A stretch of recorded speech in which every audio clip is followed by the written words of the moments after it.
प्यारे दोस्तों, आज की कहानी सुधा नाम की एक लड़की की है। सुधा एक बहुत ही आलसी लड़की थी। घर के काम करना तो दूर, वो एक गिलास पानी के लिए भी अपनी माँ पर निर्भर थी। अरे अब उठ भी जा नालायक, 10 बजे तक सोती रहती है। अरे कुछ तो घरेलू लड़कियों वाले लक्षण दिखा। सोने दो ना माँ, क्यों परेशान कर रही हो? अरे भाग्यवान, क्यों मेरी बिटिया को तंग कर रही हो? सोने भी दो इसे। लो, बाप बेटी दोनों एक जैसे हैं। देख लेना, आपकी ये लाडली ससुराल जाके हमारी नाक कटाएगी। मैं कहती हूँ अब भी वक्त है, अपनी ये आदतें सुधार ले, वरना ससुराल में तेरी सास कान खींच कर तुझे सीधा करेगी। वही तुझे सबक सिखाएगी। दुनिया में आज तक कोई ऐसी सास पैदा नहीं हुई माँ, जो सुधा चोपड़ा को सबक सिखा सके। लेकिन होनी को कुछ और ही मंजूर था। सुधा की शादी एक ऐसे घर में हो जाती है जहां उसकी सास एक रिटायर्ड पुलिस वाली थी। अब कहानी में मजा आएगा। हाँ माँ, यहाँ सब बहुत अच्छा है। मेरे ससुराल के लोग भी ना बहुत मिलनसार हैं। ठीक है माँ, मुझे नींद आ रही है, फोन रखती हूँ माँ। ठीक सुबह 5 बजे। अरे जल्दी उठो भाग्यवान, वरना कयामत आ जाएगी। हैं? अरे क्या हुआ? कौन सी कयामत आ जाएगी? अरे मेरी माँ आ जाएगी।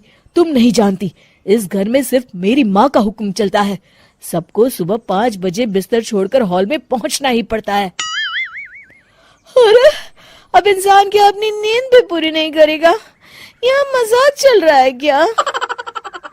तभी वहां सुधा की सास आ जाती है। अटेंशन! मजाक तो तू समझ रही है बाबू, ये मेरा घर है और यहाँ हर किसी को डिसिप्लिन में रहना होगा। अटेंशन! अरे माँ जी, लेकिन इतनी सुबह कौन उठता है? कौन होता है मतलब? हम सभी उठते हैं, रोज उठते हैं, और अब से तुझे भी उठना पड़ेगा। आखिर मैं पुलिस वाली जो ठहरी। अटेंशन! अरे माँ जी, लेकिन अब तो आप रिटायर हो गई हो ना। तो क्या हुआ?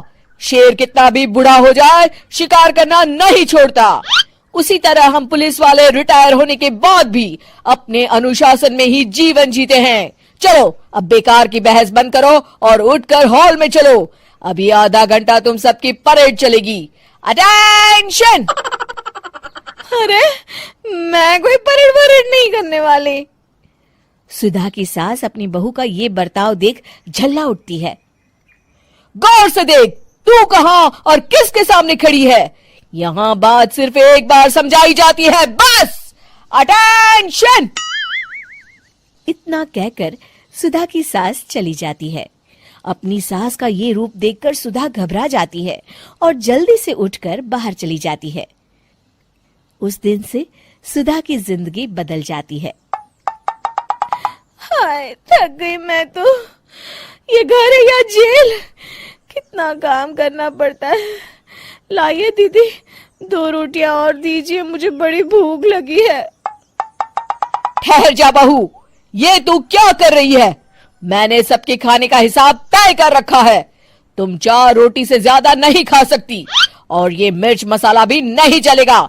मेरी बहुएं एकदम फिट होनी चाहिए। अटेंशन! क्यों माँ जी, आप हमें दंगल में लड़ने के लिए तैयार कर रही हैं क्या? क्या कर रही हो सुधा? माँ जी को मजाक बिल्कुल पसंद नहीं है। चुप करके खाना खा लो, इसी में भलाई है।